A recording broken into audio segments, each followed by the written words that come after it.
Everyone in Jesse marveled at Derek, the hunter who brought home the best animal without weapons.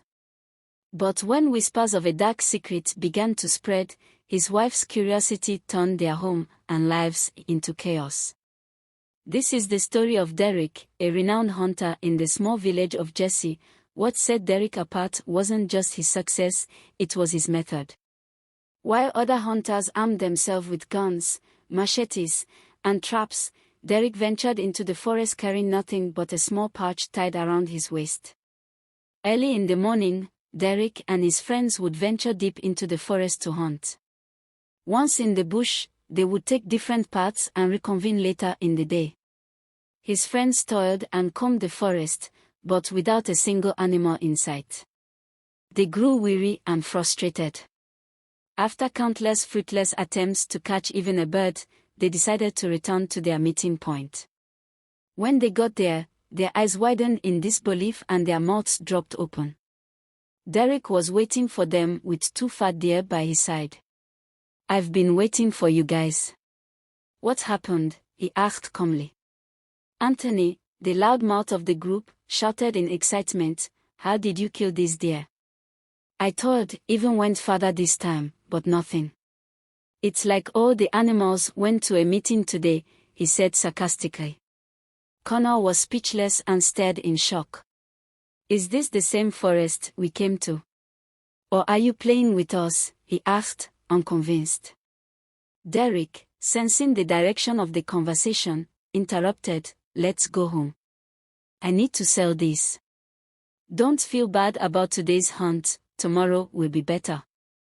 His friends reluctantly shrugged their shoulders and helped him carry one of the deer. On their way home, they peppered him with questions, all of which he ignored.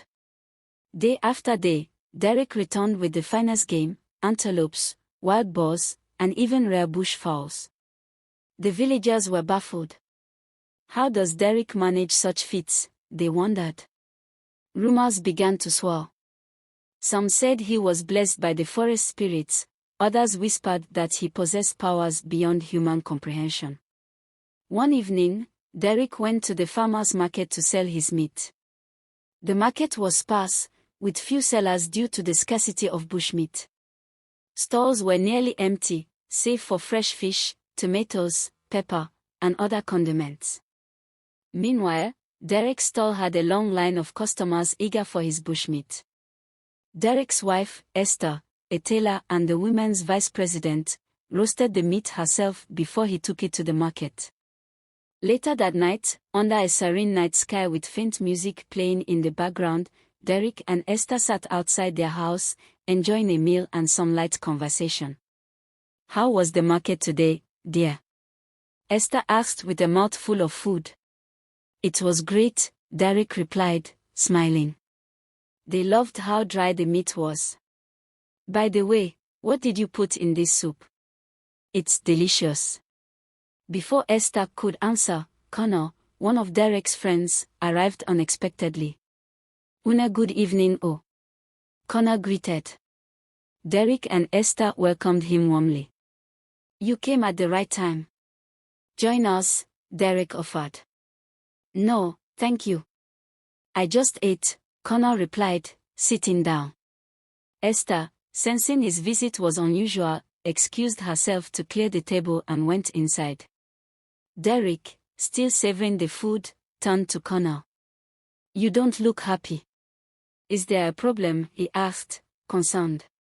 Connor let out a deep sigh. "There's a problem, Derek.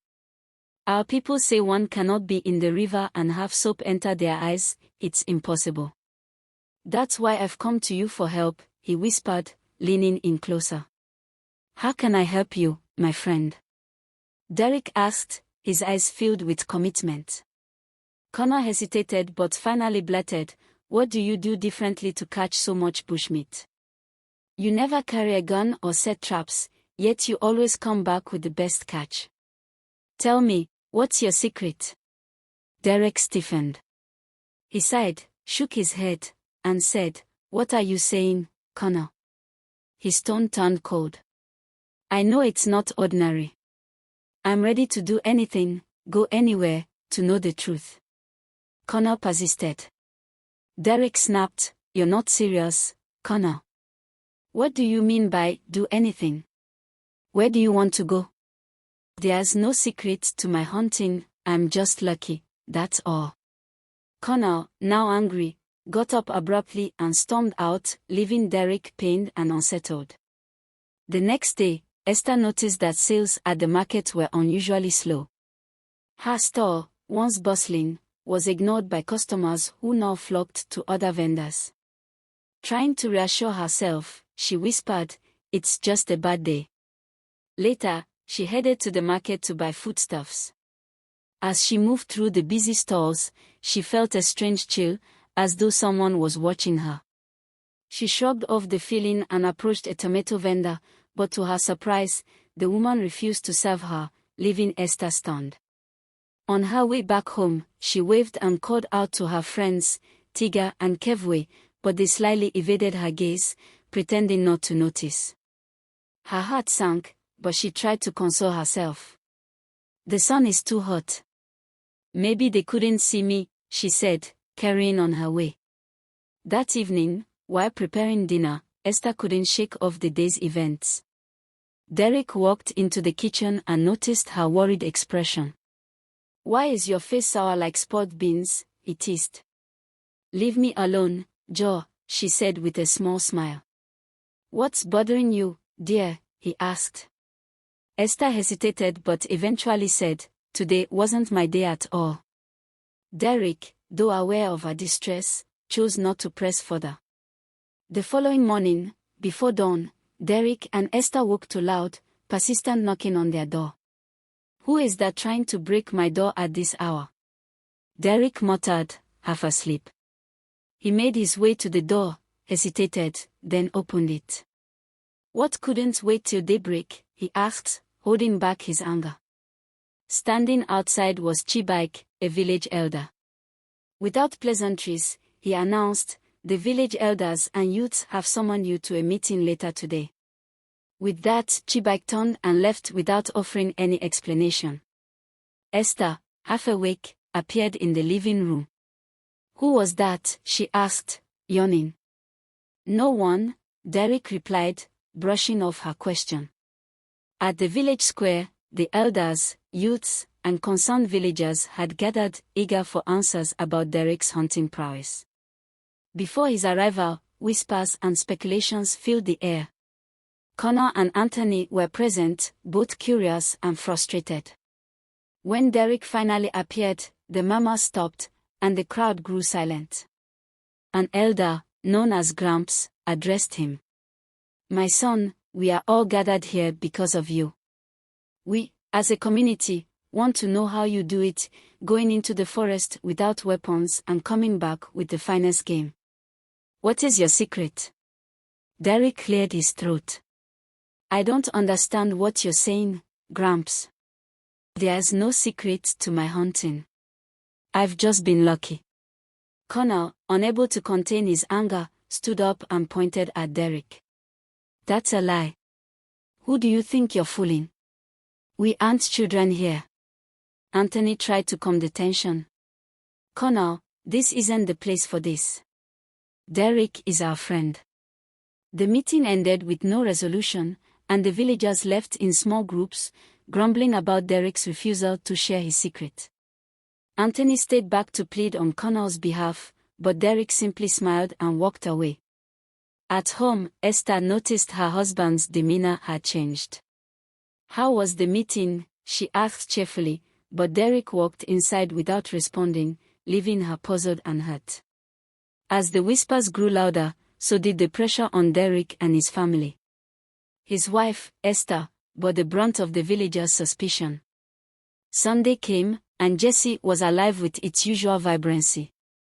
Known for hosting the best parties and meetings, the women of Jesse had their council meeting that day. Esther, excited and fully dressed, left early, expecting to preside as vice chairperson. But when she arrived at the meeting venue, she was greeted with a shock. The meeting was already over. Her chest tightened in disbelief. Looking at her watch, she thought, was I late? Or did they start earlier without telling me? Excuse me. What's the meaning of this? She shouted angrily. The room turned silent, and all eyes fixed on her with disdain. Then the chairwoman, speaking with unhidden contempt, addressed her, Madam Esther, we have decided to remove you as the vice chairperson of the Women's Council. Until your husband reveals his haunting secret, you are no longer welcome in this group. Esther stood frozen as the room erupted in murmurs of agreement. Shame and humiliation swelled in her chest. Without another word, she stormed out. That night, while Derek slept, Esther lay awake, tears streaming down her face. Her humiliation replayed in her mind. Frustrated by the humiliation and eager for answers, Esther turned her suspicions to Derek, determined to uncover his secret. This secret of his will ruin everything, she murmured to herself. Resolving to take action, she whispered, I must make him talk, no matter the cost. The following morning, Esther sat outside their home, still stewing over her disgrace at the women's meeting. Derek's fame had grown, but so had her frustration. To make matters worse, the villagers whispered about her wherever she went, accusing her of benefiting from her husband's supposed magic while their families struggled. Connell, Derek's old hunting companion, approached her. His curiosity about Derek's success mirrored Esther's growing frustration. They exchanged polite greetings, but their mutual dissatisfaction quickly took over the conversation. I don't understand how Derek does it, Esther, Connell began cautiously. We all go to the same forest, yet he always returns with animals while we come back empty-handed. This isn't normal. Esther sighed deeply. Do you think I don't ask myself the same thing every day? This secret is ruining my life. The women mock me. They've stripped me of my position. Derek refuses to tell me the truth. He says there's no secret, but I don't believe him anymore. Connor leaned closer, lowering his voice. What if we work together to find out? If Derek won't tell you willingly, we'll make him. Esther hesitated. How? Calm emotion whispering in Esther's ears. Later that evening, Derek, oblivious to Esther's turmoil, was enjoying a drink with Anthony at the village square. Don't let that meeting get to you, Derek, Anthony said. Connor doesn't mean harm. Derek nodded but said nothing. At home that night, Esther confronted her husband. Enough of this silence. You don't care how I feel. Everyone mocks me while you do nothing. Esther, please, Derek pleaded, but she was relentless, throwing insults and slamming pots and pans as she vented her frustration. Their once peaceful home had turned into a war zone. Overcome by bitterness and a desire to prove herself, she came home angry and decided to take matters into her own hands. She ransacked her whole house searching for what would look like magic or charm. After much toiling, she gave it a rest. It's not over, she resolved. If I can't walk in the street without someone pointing fingers at me, then Derek will not have peace, she said, flicking her hands. The one place Derek calls home is now a war front. His wife no longer reasoned with him. In fact, Derek would stay out late only to come home when he perceived Esther would be asleep. He would sneak in, minding his step. Most nights he sleeps on the couch, but he still could not manage what would eventually happen in the morning. Esther would throw insult and swear at Derek, and she would seize his dress and threaten to leave with her bag. Still he said nothing. Though people thought Derek was just selfish, he bare a grave burden that carried a great price. Sharing his truth with his wife is something he had thought to do but could not. Each time he wanted to tell her to get his wife back. Even if everyone is against me, my wife should be my comfort place, he said, heart heavy and tears threatening. Derek decided to share his dark secret with his wife. After weeks of mounting tension, Derek finally made a decision. Late one night, he woke Esther. Wake up. I need to show you something. Still groggy, she asked, what is it? Come with me tomorrow. I'll show you how I hunt, Derek replied solemnly. Esther stared at him, skeptical yet eager. The next morning, before dawn, Derek led Esther deep into the forest. She followed closely, her heart pounding with anticipation. Finally, they reached a clearing. Derek paused and turned to her. "Before I show you, remember this, no matter what happens, I'm still the man you married." Esther, confused but curious, nodded. Derek removed the rope from his pouch and tied it between two trees. Then, with a deep breath, he crawled under the rope. What Esther saw next left her paralyzed with fear. Derek began to transform. His body contorted, fur sprouted from his skin, and his face elongated into a feline muzzle. Before her stood a majestic lion. Esther screamed, falling to the ground, unable to comprehend what she had witnessed. The lion, sensing her fear, moved cautiously toward her. She recoiled, shaking her head in disbelief. Moments later, Derek returned to his human form. "This is my truth," he said softly. Still trembling, Esther muttered, What are you?" Derek explained how his family had entered a pact with the forest gods generations ago. "This rope allows me to transform into an animal to hunt. But there's a price. On the last moon of each month, I must remain in my animal form for the entire night. If I don't, I will go rogue and remain a beast forever." Though overwhelmed, Esther gradually calmed and promised to keep his secret. But peace was fleeting. Months later, unable to bear the villagers' accusations, Esther secretly approached Connor. During a quiet conversation, she revealed Derek's secret. One fateful morning, Derek left for the river, promising Esther fresh fish for breakfast. Unaware that Esther and Connor were following him, Derek tied his rope and transformed into a crocodile, gracefully entering the water. Connor, upon witnessing the transformation, fainted. Esther, trembling but determined, untied the rope and fled back to the village.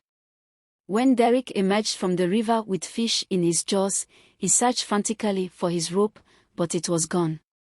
Realizing he had been betrayed, he let out a guttural roar before retreating into the river to hide. Back in the village, Esther wailed. "My husband has been eaten by a crocodile," she cried, summoning the villagers. As they gathered, she spun her tale of tragedy, feigning tears. Connor, too stunned by guilt to speak, stood silent. The villagers mourned Derek's supposed death, while Esther secretly tried to move on. Months passed, and life in Jesse resumed as normal. One hot afternoon, Esther went to the river to fetch water. Unbeknownst to her, Derek had never truly left. Camouflaged among the reeds, he had been waiting. As she waded into the water, Derek, now fully a crocodile, lunged with ferocious speed, grabbing her leg. Her screams echoed through the air as he dragged her beneath the water, ending her betrayal in a brutal act of vengeance. From that day on, Derek was never seen again, but the villagers whispered about a crocodile lurking in the river, a warning to those who sought to betray trust and break sacred bonds.